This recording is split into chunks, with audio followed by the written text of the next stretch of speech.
Innal hamdalillah nahmaduhu wa nasta'inuhu wa nastaghfiruh wa na'udzu billahi min syururi anfusina wa sayyiati a'malina may yahdihillahu fala mudhillalah wa may yudlil fala hadiyalah asyhadu an la ilaha illallah wahdahu la syarikalah wa asyhadu anna muhammadan abduhu wa rasuluh.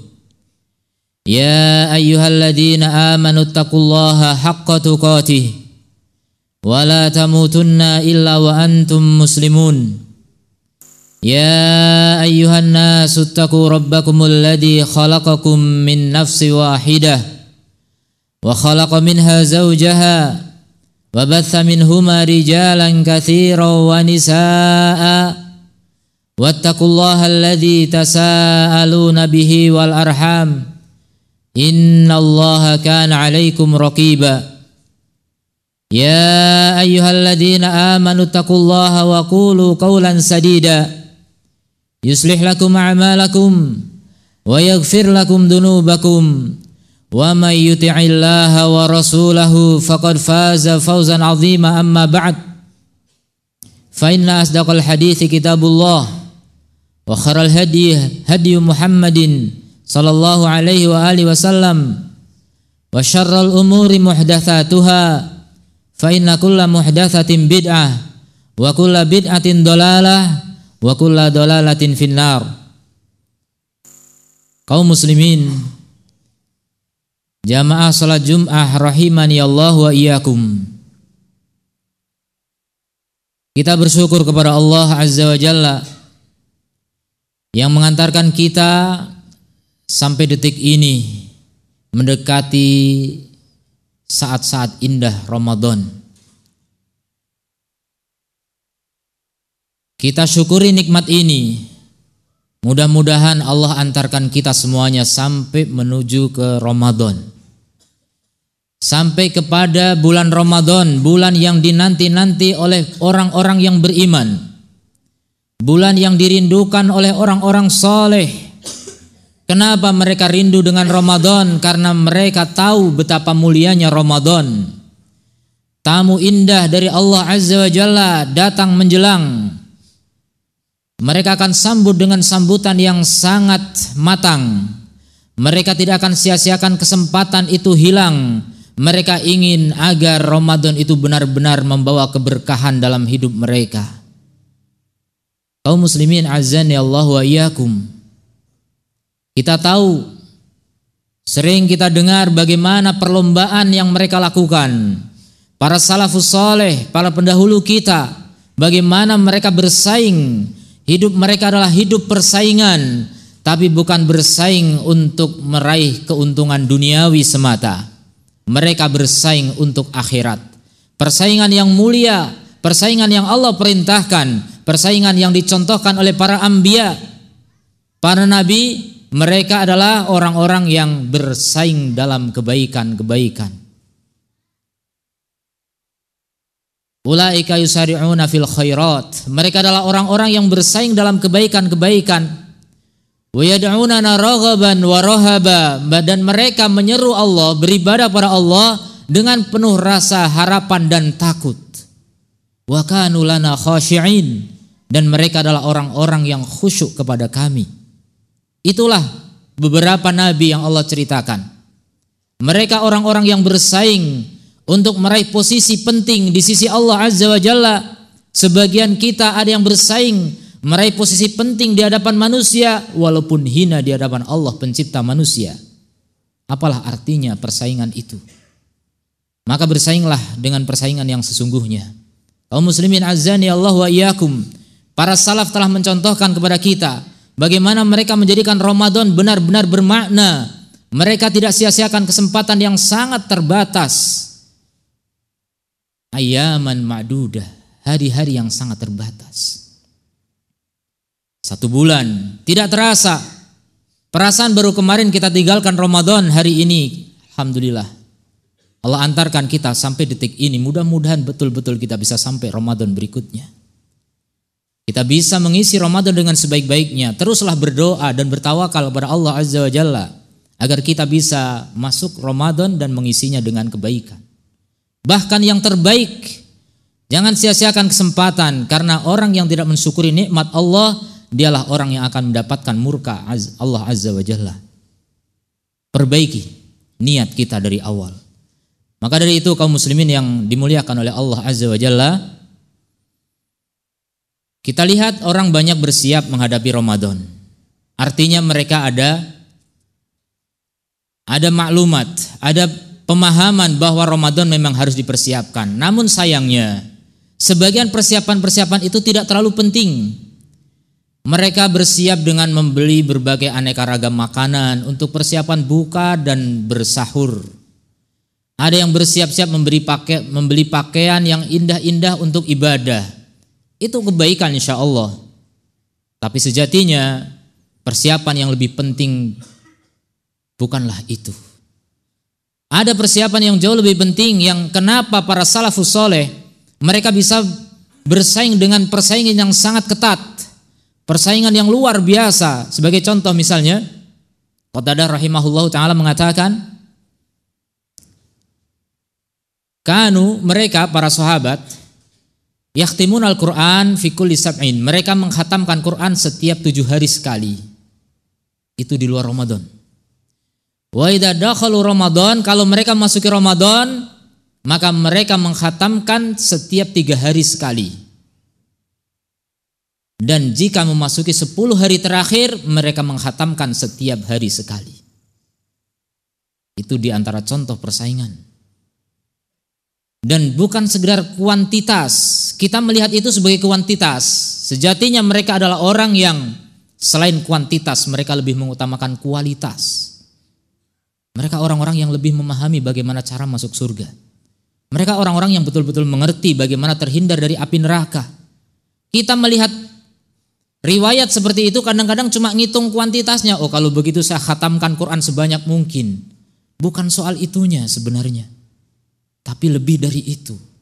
Mereka orang-orang yang membaca Quran bukan cuma mengejar huruf-hurufnya, bukan mengejar akhir ayatnya atau akhir suratnya atau akhir khatamnya, tapi mereka orang-orang yang betul-betul membaca Al-Quran dengan huruf dan maknanya. Itulah salafus saleh. Makanya sebagian salaf ada yang mengatakan, aku lebih suka menghatamkan Quran lebih dari itu. Ketika ditanya, Zaid bin Thabit misalnya, bagaimana orang menghatamkan Quran setiap 7 hari? Kata beliau, aku lebih suka setiap 10 hari. Kenapa? Agar aku bisa mentadaburinya. Ini contoh persaingan tidak hanya sekedar angka, tapi mutu, kualitas. Itu jauh lebih penting. Maka kaum muslimin yang dirahmati Allah, silahkan Anda bersaing. Mengejar kuantitas, tapi jangan meninggalkan kualitas. Bagaimana kualitas membaca Al-Quran? Berusaha memahami kandungannya. Dengan memahaminya, karena Rasul juga mengatakan, man yaqra al-Quran aqal min thalath lam yafqahu. Siapa yang menghatamkan Quran kurang dari 3 hari, dia tidak faham. Artinya dilarang oleh Rasulullah menghatamkan Quran terlalu cepat. Kurang dari 3 hari tidak faham. Berarti tujuan membaca Al-Quran untuk difahami. Terus bagaimana mereka para salaf kok bisa khatam setiap hari? Bahkan ada yang sehari 2 kali sampai 60 kali khatam dalam sebulan. Maka sebagian ulama menjelaskan, larangan Nabi berlaku di bulan-bulan yang lain. Adapun di bulan Ramadan secara khusus, bulan istimewa, mereka menambahi kuantitas amal mereka. Mereka ingin meraih pahala yang paling besar di sisi Allah Ta'ala.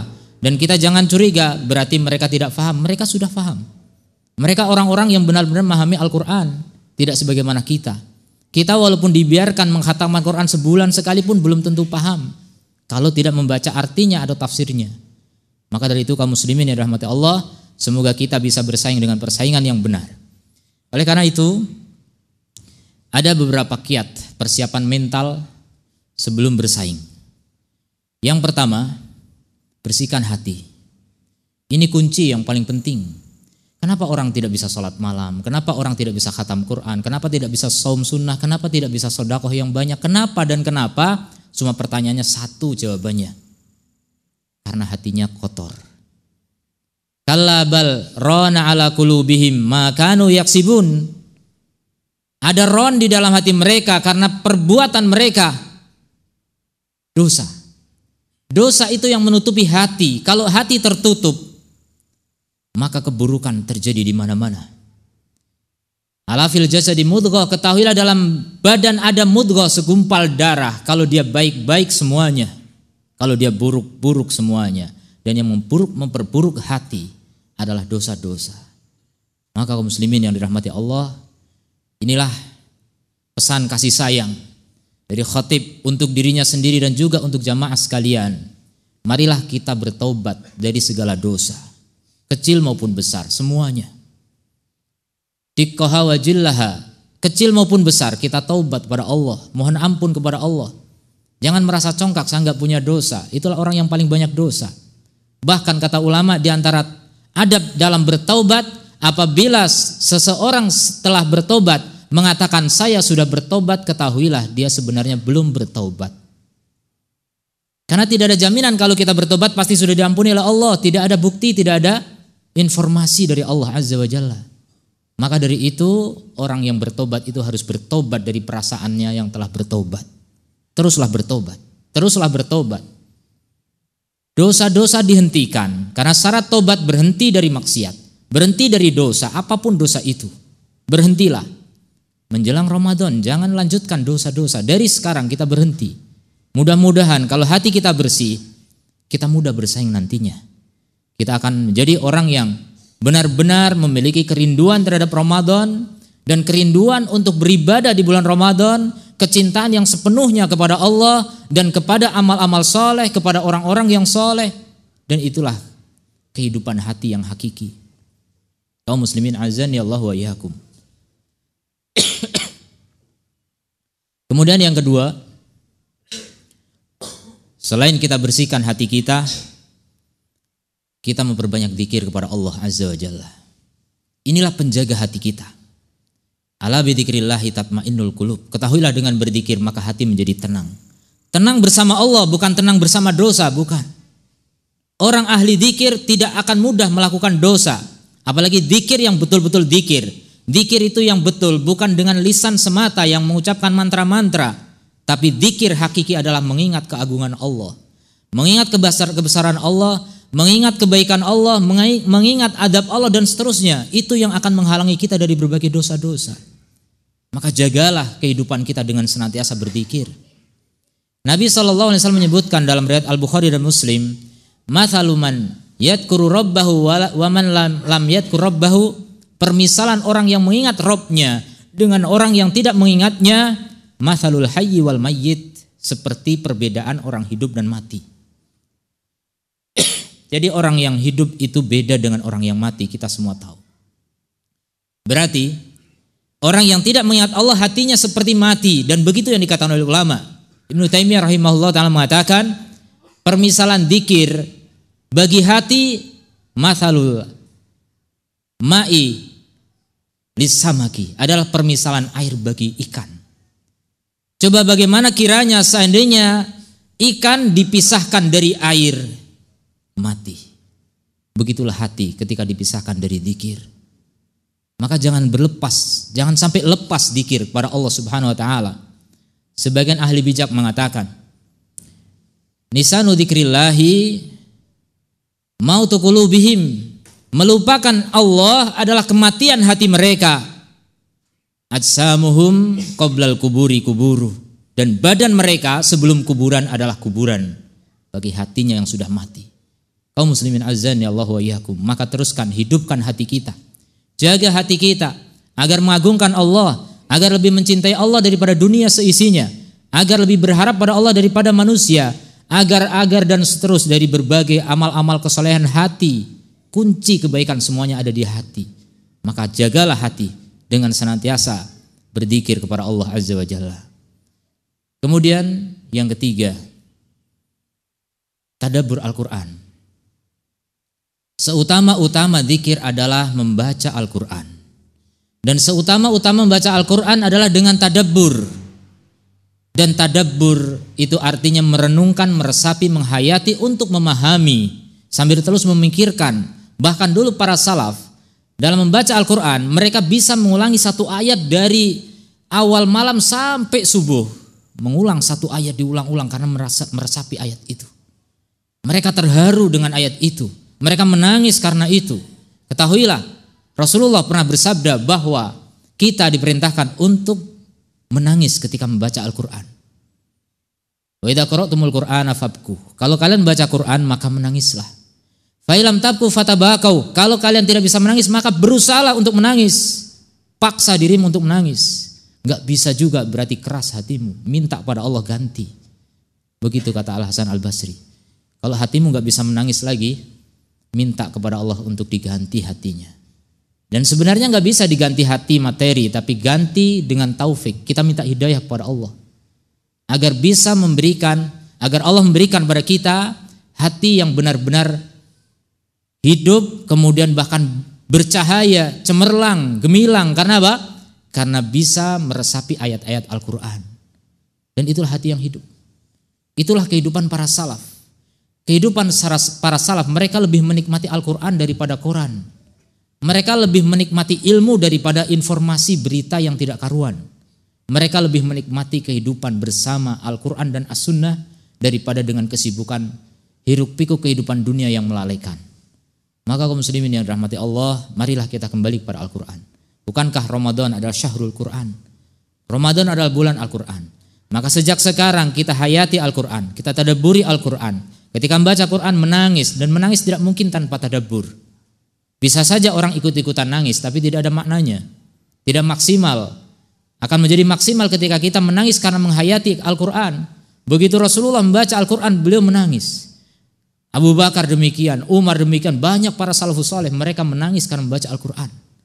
Mereka orang-orang yang kalau malam hari seperti ruhbanul lail, seperti para rahib dulu ahli kitab, yang mereka ahli menangis di kuil-kuil mereka. Itulah para sahabat. Walaupun siangnya mereka seperti singa kelaparan, singa padang pasir, mereka berjihad, tapi malamnya mereka lembut.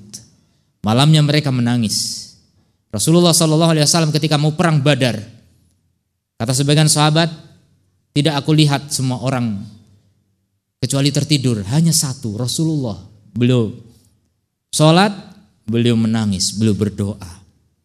Itulah tangisan Rasulullah di antara tangisan Rasul SAW.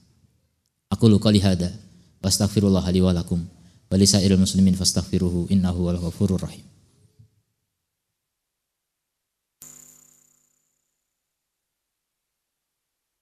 Alhamdulillahi wa kafa. Wassalamu ala ibadihi alladhina astafa wa ala alihi wa sahbihi wa man wafa. Amma ba'd. Kaum muslimin azan ya Allah wa iyyakum.